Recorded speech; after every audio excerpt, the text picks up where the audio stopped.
그래서 하나님 말씀에 순종하니까 하나님께서 거기서 그랄에서 하나님이 그를 풍성하게 해주셨습니다. 그런데 문제가 생겼습니다. 그렇게 넉넉해지니까 블레셋 사람들이 그를 시기하기 시작한 겁니다. 15절과 16절에 보니까 그 아버지 아브라함 때에 그 아버지의 종들이 판 모든 우물을 막고 흙으로 메웠더라. 아비멜렉 이새에게 이르되 내가 우리보다 크게 강성한즉 우리를 떠나라. 하나님 복을 줬는데 뭐 많아졌는데 거기서 잘 먹고 잘 살 것 같은데 그렇지 않고 거기에 사람들이 시기를 해서 우물을 막고 거기를 떠나라. 그렇게 됩니다. 그래서 그는 그곳을 떠납니다. 그리고 그랄 골짜기라는 곳으로 갑니다. 거기서 우물을 팝니다. 물이 나왔습니다. 근데 또 그랄의 목자들이 와서 우리 거라 그렇게 얘기합니다. 거기가 에색이라는 것입니다. 그래서 또다시 그걸 주고 다른 곳으로 갑니다. 또 물을 팠습니다. 근데 또 문제가 생겼습니다. 그러니까 신나라는 곳입니다. 또다시 옮겼습니다. 르호봇이라는 곳으로 갔습니다. 물이 잘 나왔었는데 문제가 없었습니다. 근데 이삭은 하나님이 내가 가라는 곳이 여기가 아니구나. 그리고 부엘세바라는 곳으로 올라갑니다. 26장 24절입니다. 그 밤에 여호와께서 그에게 나타나. 이삭이 이 부엘세바로 올라가니까 하나님이 나타나서 잘 왔다. 그렇게 말씀을 하시고 계십니다. 우리가 이 이야기의 패턴을 한번 보면 하나님이 이제 복을 주십니다. 근데 그렇게 어떻게 됩니까? 문제가 생기죠. 고난이 생깁니다. 그러니까 이주를 합니다. 이주를 갔는데 또 물이 나옵니다. 또 축복을 받았죠. 또 문제가 생겨요. 또 이주를 합니다. 그런 것들이 계속 반복이 되고 있습니다. 왜 하나님께서는 이렇게 복을 주시고 문제를 생겨서 이렇게 자꾸 이삭을 이동하게 하십니까? 그것은 하나님께서 이삭이 있어야 할 곳이 어디인지를 가르쳐 주시기 위한 것입니다. 이삭이 있어야 할 땅으로 인도해 가시는 과정입니다. 하나님께서 이삭이 머물길 원하는 땅은 어디냐면 그랄도 에색도 시다도 르호봇도 아니고 바로 부엘세바라는 곳입니다. 부엘세바는 어떤 곳이냐면 아브라함, 이삭의 아버지가 예배를 드리던 곳이었습니다. 특별히 이삭이 제물로 이렇게 드려지고 난 다음에 아브라함이 이삭을 데려와서 살던 곳이 바로 이 부엘세바입니다. 창세기 22장 19절에 보면 이 아브라함이 그 사원에게로 돌아와서 함께 떠나. 여기서 돌아온 것은 바로 이삭을 제물로 드렸던 그곳에서 돌아왔던 것입니다. 부엘세바로 거기서 거하였더라. 하나님의 약속, 또 하나님이 그들과 함께 했던 구체적인 증거가 있던 곳이 어디냐? 바로 부엘세바였습니다.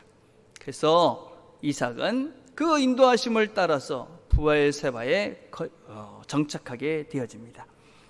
우리의 삶에 있어서 문제와 고난, 그런 건 무엇이냐? 그것은 바로 하나님께서 우리의 자리들을 찾게 하시려는 하나님의 인도하심입니다. 우리가 살면서 아무런 문제가 없으면 아무런 생각이 없죠, 그렇죠? 그냥 그 자리에 뭐 괜찮다 이렇게 생각을 합니다. 근데 문제가 생기면 어떻게 합니까? 왜 이런 문제가 생기지? 우리가 신앙인들 같으면 그죠? 왜 이런 문제가 생겼을까? 왜 나한테 이런 고난이 생겼을까? 그리고 그 내가 있는 그 자리에서 생각을 시작합니다. 하나님께서 뭘 원하시지? 그렇게 이제 생각을 시작하죠, 그렇죠? 그래서 하나님께서 그 문제를 일으킨 이유를 찾고 하나님 나한테 원하는 자리가 어딘가 그런 것들을 고민하면서 우리가 그 자리를 찾아가게 되지요. 혹시 여러분들의 삶 속에서 지금 문제가 있다, 고난이 있다 그러면은 그 이유를 통해서 하나님이 나에게 어느 자리로 가라 하시는가 하는 것들을 우리가 한번 생각을 해보셔야 합니다. 기도하면서 하나님 이런 문제들을 통해서 하나님이 저를 어디로 인도해 가십니까? 그 자리는 어떤 면에서는 겸손의 자리일 수 있습니다. 그렇죠? 그 자리는 용서의 자리일 수 있는 것이죠. 그 자리는 이제 더 이상 그 죄의 자리가 아니고 거기서 나와서 이제 새로운 자리로 가라는 하나님의 부르심입니다. 또 우리의 욕심과 욕망으로 가득 차 있는 우리의 그 자리가 아니라 하나님 원하시는 그 겸손과 또 나눔의 자리입니다. 어떤 면에서 평안과 안락함만을 추구하고 살아가는 그 자리가 아니라 하나님 원하시는 하나님의 말씀을 위해서 하나님의 복음을 위해서 희생을 해야 되는 그 자리일 수 있습니다. 그런데 이삭이 이 우물을 빼앗으려는 자들에게 취했던 태도는 무엇입니까? 보니까 어떻게 합니까? 이삭이 그것을 그냥 떠나갑니다. 그렇죠? 또 다른 우물을 팝니다. 또 거기서 옮겨갑니다. 그냥 가라. 그러니까 그냥 가고, 또 시비를 거니까 또 떠나고, 또 시비를 거니까 또 떠나고, 그렇게 모든 것들이 일어날 때마다 그냥 피하는 것 같습니다. 이삭이 우물로 인해서 다툼이 일어났을 때 그가 취한 방법은 무엇입니까? 그것은 내어줌입니다. 내어줌. 그냥 자신의 것들을 그냥 줘버리는 것이죠. 그렇죠? 여러분, 그 당시에 우물은 참 중요한 것입니다. 그리고 이 우물을 찾는 건 쉬운 일이 아니었습니다. 지금 그랄 그 에어리어는 이 사회 근처 지방입니다. 거기는 1년의 강우량이 5일밖에 되지 않습니다. 조금 더 위에 되는 유대 지역은 16일 정도밖에 되지 않습니다. 그 말은 무슨 말일까요? 물이 아주 귀하던 곳입니다. 물을 찾는 것이 쉬운 데가 아닙니다. 그런데 그가 물을 달라고 그러면, 우물을 달라면 그냥 주고 그냥 나옵니다. 한 번도 아니고 두 번도 아니고 세 번씩이나. 아마 이삭은 그랬어도 계속 그렇게 반응을 했을 것 같습니다.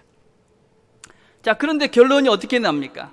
아비멜렉, 그랄에서 우리 땅을 떠나라 그렇게 얘기했던 아비멜렉이 장군을 데리고 이삭에게 찾아옵니다.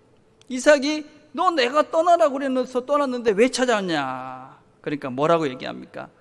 우리 사이, 너와 내 사이에 맹세를 맺자. 어떤 맹세를 맺는 것입니까? 29절에 보니까 너는 우리를 해하지 말라. 아니, 그냥 가라 그랬을 때 그냥 가고, 또 시비를 붙으면 그냥 포기하고 오고, 다 주고 이렇게 떠났는데 이 장군이 와서 뭐라고 그럽니까?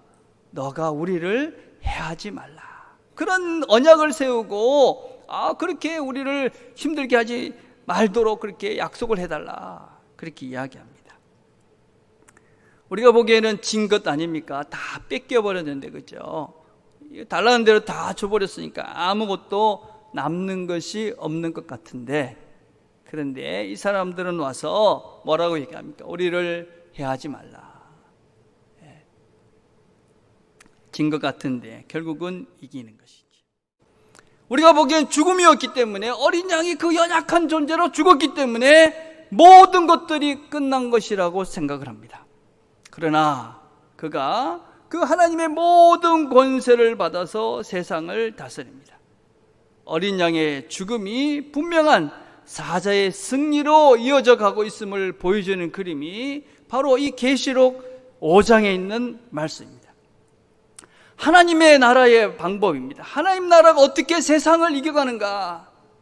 그것은 세상의 사람들처럼 사자로, 힘으로, 권력으로, 돈으로, 재력으로 이겨가는 것이 아닙니다. 어린 양의 죽음, 자신을 내어줌으로 세상을 이깁니다. 로마서 8장 32절에 이렇게 말합니다. 자기 아들을 아끼지 아니하시고 우리 모든 사람을 위하여 내주시니가 어찌 그 아들과 함께 모든 것을 우리에게 주시지 아니하겠느냐. 하나님이 우리에게 당신의 아들을 주셨습니다. 그래서 우리가 하나님이 정말 우리를 사랑하시는구나, 우리가 그분이 자기의 아들을 내어주신 그것을 보고 우리가 하나님이 정말 우리를 사랑하시는구나, 그걸 우리가 깨닫고 그분 발 앞에 우리가 무릎을 꿇습니다. 세상의 모든 사람들이 그 아들을 죽여서 끝난 것 같고 이긴 것 같았지만, 모든 사람들이 그 사랑 앞에 무릎을 꿇고 그분의 이름을 높입니다. 어린 양을 찬양합니다. 죽어나면 끝날 것 같는데, 죽어나면 끝나는 것이 아니라 그 죽음으로 끝날 것 같은데, 그 죽음으로 진정한 승리를 거둡니다. 우리가 뭘 이렇게 주면 그 감사하고, 또 뭐 이렇게 금방 뭔가 효과가 나타나면 신이 나서 더 할 건데, 사실은 그럴 가능성 별로 없습니다. 우리가 이렇게 뭐 에어컨을 틀어놓고 놀이시설을 해주고 와서 놀고 그런다 그래서 정말 교회 감사하다, 내일 등록해야지, 이런 사람 없습니다, 여러분. 그렇게 기대하시면 안 됩니다. 근데 왜 해야 됩니까? 그게 교회입니다. 우리는 우리의 것들을 기꺼이 내어주고 우리의 것들을 나누고 이런 존재가 그게 하나님의 방법이고 그것이 우리의 존재 이유이기 때문에 우리의 것들을 나누는 것이, 우리 것들을 내어주는 것이 바로 하나님의 방법이고 우리의 존재의 이유이기 때문에 그렇습니다.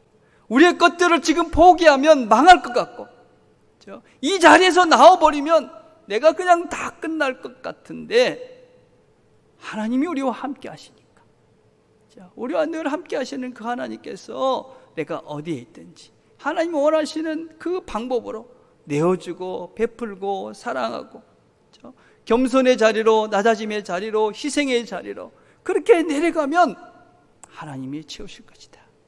하나님이 부어주실 것이다. 그런 믿음으로 우리가 나누고 베풀고 내어주시는 거죠. 우리가 그렇게 있어야 될 자리는 희생의 자리일 것입니다. 우리가 있어야 될 자리는 나눔의 자리일 것입니다. 우리가 있어야 될 자리는 그렇게 베푸는 자리일 것입니다. 우리가 그 자리를 찾아갈 때, 그 자리에 있을 때 하나님은 우리에게 하나님의 승리를 우리에게 허락해 주실 것입니다.